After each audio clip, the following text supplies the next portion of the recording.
خود می جویند گدایان و ضعاف، جو سخاوت ہے وہ خود بھیک مانگنے والوں کو اور کمزوروں کو خود تلاش کرتی ہے۔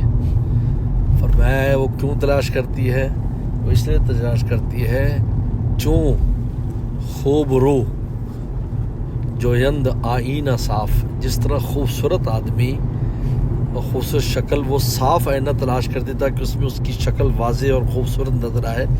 گندا آئینہ تلاش نہیں کرتی، صاف۔ تو چونکہ سخاوت کا جو آئینہ ہے وہی کمزور لوگ ہیں، انہی میں ان کی سخاوت کی داد و داش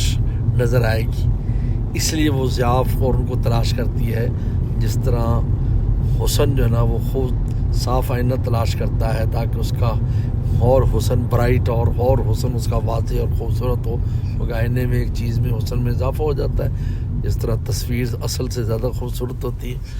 تو اسی طریقے پر جو ہے نا وہ خود تو سخاوت جو ہے وہ اللہ تعالیٰ کی ذات، اور جو اللہ والے ہوتے ہیں وہ خود ایسے لوگوں کو تلاش کرتے ہیں،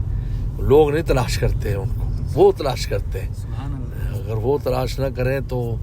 کسی ضعیف اور اس کو کچھ بھی نہ ملے، لیکن اللہ تعالیٰ اپنے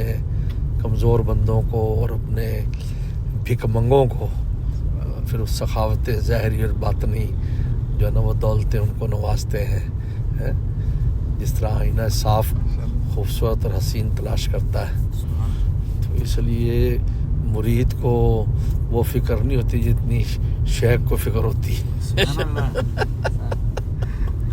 جو بھی ان مریدوں میں ہی اس کی جو نا خوب رویاں نظر آئیں گی نا، ان پہ محنت کرے گا اور پھر اس کا نتیجہ دیکھے گا تو مست ہو جائے گا۔ جس طرح شیخ خود ہی بناتے ہیں